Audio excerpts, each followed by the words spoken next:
لِيُذْهِبَ عَنْكُمُ الرِّجْسَ أَهْلَ الْبَيْتِ، کہ جس کے قریب کبھی رجس نہ آئے۔ نبی کی بیویوں کی سیرت پڑھ لو، اگر مہینے میں کچھ دن نجس رہیں تو سب کچھ ہو سکتی ہیں، تطہیر میں نہیں آ سکتی۔ سبحان اللہ سبحان اللہ۔ اس لیے تطہیر میں صرف بطول ہے جو اتنی پاک و پاکیزہ ہے کہ اسے مصلی نماز سے نہیں روک سکتا، طواف زندگی کے کسی لمحے میں کعبہ طواف سے نہیں روک سکتا، قرآن اسے مس کرنے میں نہیں روک سکتا۔ پوری زندگی میں جاؤ شیعہ اماموں کی تاریخ پڑھ کر دیکھ لو، ہمارے رہبروں کی تاریخ پڑھ کر دیکھ لو، ادھر ماں کیا بچہ پیدا ہونے والا تھا، بچے نے پہلا قدم زمین پہ رکھا، ماں بھی سجدے میں تھی، بیٹا بھی سجدے میں تھا۔ اور قبلہ اس لیے علی کو کعبے میں پیدا کیا تاکہ کل کو ملنا یہ نہ کہے کہ علی تو اعلان نبوت سے پہلے پیدا ہوئے تھے، اس لیے علی ابن ابی طالب کو کعبہ میں پیدا کیا گیا، لیکن پاک تھوڑے ہی پیدا ہوئے تھے۔ اللہ نے ابراہیم سے کہلوا دیا تھا ان طہر بیتی للطائفین والعاکفین، کہ اسے پاک رکھنا ہے تاکہ لوگ طواف کریں، تاکہ لوگ آ کر قیام کریں، اسے پاک رکھنا ہے۔ تو جب 3 دن علی کی ماں کعبہ میں رہی، بھئی علی کی آمد تو لمحے کے 1000ویں کروڑویں درجے سے بھی پہلے آ سکتی تھی، علی کا تو پہلے ہی آمد ہو سکتی تھی، یہ 3 دن تک کیوں رکھا گیا؟ آواز قدرت ہے، یہ تو 3 دن تھے، اگر 3 صدیاں کیوں نہ گزر جاتی، کعبہ بھی پاک رہتا، ماں بھی پاک رہتی۔ سبحان اللہ سبحان اللہ۔ صلوات پڑھنے محمد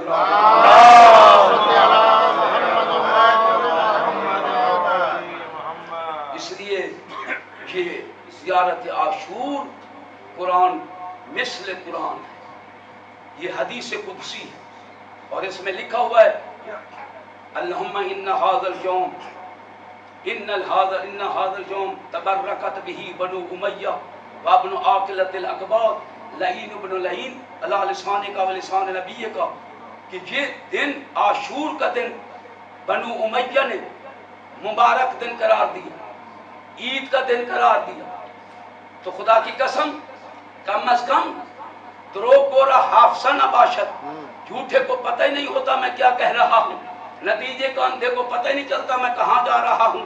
انہوں نے یہ تو کہہ دیا کہ یہ عاشور کا دن عید کا دن ہے، اگر حسین علیہ السلام کے قتل کا دن تمہاری نظروں میں عید کا دن ہے، یہ تم عید مناتے ہو شہادت کے دن کو، تو کم از کم اس دن کو جس دن شہادت منائی جاتی ہے تم کہتے ہو کہ آج عید کا دن ہے، تو آج سے 1 ماہ پہلے 10 ذی الحج کو ایک نبی بچ گیا تھا، پھر اسے عید کیوں مناتے ہو؟ غمی کا دن مناؤ بھئی، وہاں نبی بچ گیا تو اسے غمی کا دن منا، اس کو عید مناتے ہیں، اور جس دن حسین شہید ہوا اسے بھی عید مناتے ہیں۔ اور امام نے زیارت عاشور میں یہ جملہ ارشاد فرمایا یا ابا عبداللہ انی اتقرب الی اللہ و الی رسولہ و الی امیر المؤمنین و الی الحسن بموالات